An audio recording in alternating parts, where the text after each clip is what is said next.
Chart है जैसे आपके साथ कई बार बताया, बहुत शक्तिशाली है, तो भारत उतना प्रभाव में नहीं आएगा। खाड़ी देशों में तो ये सब कुछ होना है, क्योंकि खाड़ी देशों का भी जैसे हमारा विक्रम संवत होता है रौद्र संवत्सर, ऐसे ही खाड़ी देशों का होता है हिजरी संवत्सर।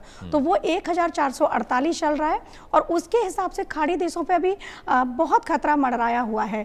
अब वो भारत पर प्रभावी नहीं होगा। वहाँ अष्टम में गया हुआ है लग्नेश जो है, हिजरी संवत की बात कर रही हूँ, तो उन पर खतरा पूरा मंडराया है। मिडिल ईस्ट पे पूरा खतरा है।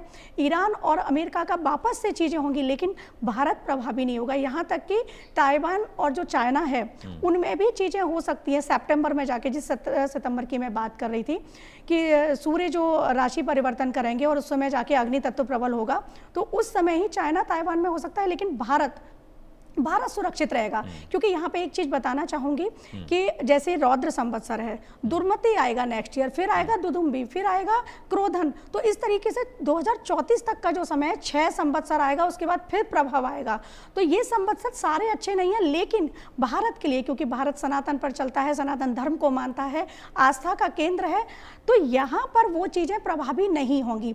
देश के राजा की अगर कुंडली की बात करूं तो वो भी बहुत प्रभावी है। मंगल इस साल का सेनापति है और जो मोदी जी हैं उनके चार्ट में मंगल की स्थिति बहुत अच्छी है। या भारत की भी बात करूं तो मंगल की महादशा में राहु की अंतर्दशा चल रही है, तो वो चीजें भारत के लिहाज से बहुत अच्छी हैं। जैसे मैंने पहले भी आपके साथ बताया है, जैसे ही राहु की महादशा स्टार्ट होगी भारत बहुत आगे जाने वाला है, महाशक्ति बनने वाला है। तो ये प्रभाव हल्के फुल्के आना, जैसे अभी क्या हुआ था, थोड़ी सी महंगाई दर बढ़ी, तो ये छोटे मोटे प्रभाव होते हैं। या कभी ऐसा लगा कि नोटबंदी जैसी स्थितियां बनी, तो ये छोटे मोटे प्रभाव कहूंगी। इसके लिए हमें मेंटली प्रिपेयर होना पड़ेगा, क्योंकि कहीं 2 देशों के बीच जंग चल रही है, 3 देशों के बीच जंग चल रही है, वो भारत को चीजें देखने को नहीं मिल रही हैं। तो ये छोटी चीजें हैं जो हम प्रभाव में आ रहे हैं।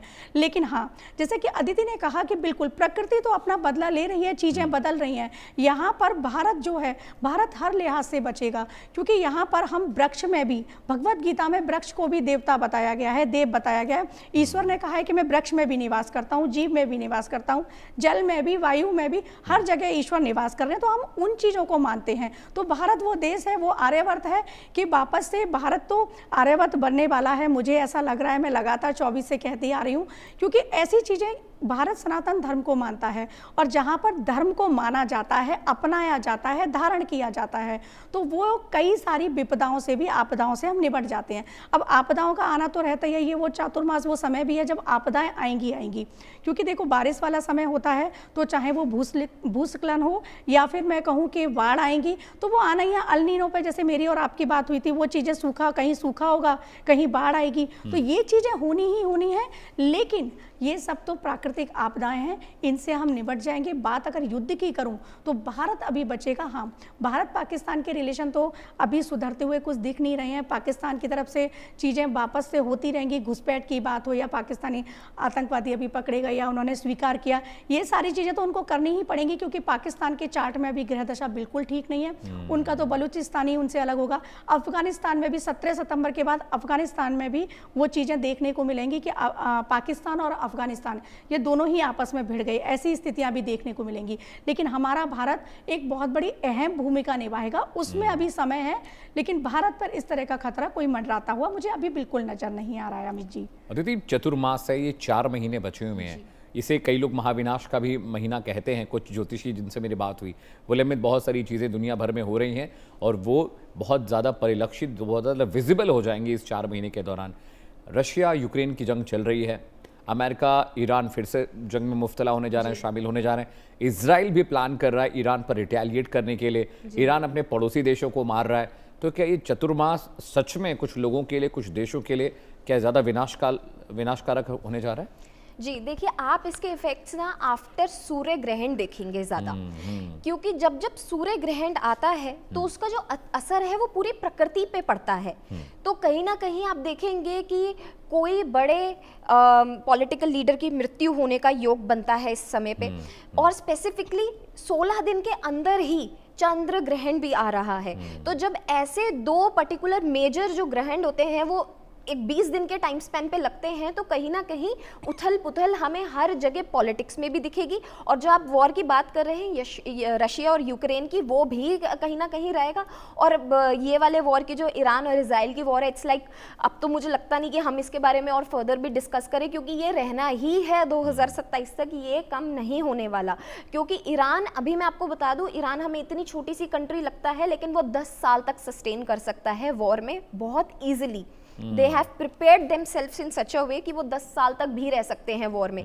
बट बात रही इजराइल की, तो वो मुझे नहीं लगता कि इतना लंबे तक सस्टेन करेंगे।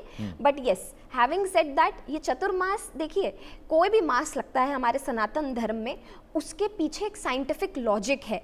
हमारा जो सनातन धर्म केवल एक ही ऐसा धर्म है जो साइंस के आधार पर बेस्ड है। तो ये मास ऐसा नहीं है कि इनिशियली कुछ बुरा होगा, बट यस, ग्रह स्थिति एक अलग पार्ट है। हाउएवर दोनों चीज़ें पैरेलली चलती हैं। बट ये जो टाइम है, पर्सनल लेवल पे आप जितनी ज़्यादा पूजा पाठ हो सके करिए। जैसे कि शिवांगी दी ने कहा कि आप राम नाम का भी जाप कर सकते हैं। आपको पता है, अगर आप विष्णु सहस्त्र नाम नहीं भी कर पाते हो ना, केवल 2 बारी राम राम बोलने से ही आपका पूरा विष्णु सहस्त्र नाम का जो लाभ है आपको मिल जाता है। तो अगर आपके पास समय नहीं है तो सिर्फ राम राम ही केवल बोल लीजिए और आपका पूरा विष्णु सहस्त्र नाम हो जाता है। यस, रही बात वर्ल्ड ऑर्डर की, तो वो तो देखिए what ever it is it will happen. पर रही बात कि इंडिया, भारत में क्या होगा, भारत अपने बहुत ही ना सिक्योर्ड स्टेप्स ले रहा है। आपने देखा होगा अभी हमारे प्रधानमंत्री मोदी जी टूर पे निकले थे, काफी सारे लोगों ने इसका विरोध भी करा कि वो टूर पे क्यों निकले हैं। लेकिन हमें जैसे स्टेट ऑफ हॉर्मस जैसी जो चीज है, जो पर्टिकुलरली अभी ट्रैप्ड रहेगी, एक नया ऐसा रास्ता अब हमारे प्रधानमंत्री मोदी जी निकालेंगे, जिससे जो हमारा जो ट्रेड है, एक्सपोर्ट इंपोर्ट है, जिस पे बहुत ज्यादा बाधा लग चुकी है और बहुत ज्यादा उस पे टैरिफ लग रहा है, एक्सपेंस बढ़ रहा है, वो very sorry, I am interrupting you. बिल्कुल वक्त नहीं है, मेरे प्रोड्यूसर कह रहे हैं ब्रेक लेने के लिए। दर्शकों बहुत शुक्रिया इस खास कार्यक्रम में शामिल होने के लिए। शिवांगी का बहुत शुक्रिया, अदिति जी का भी बहुत बहुत शुक्रिया। वक्त एक ब्रेक का है दर्शकों, ब्रेक के बाद भी न्यूज़ पर खबरें लगातार जारी। Stay with us.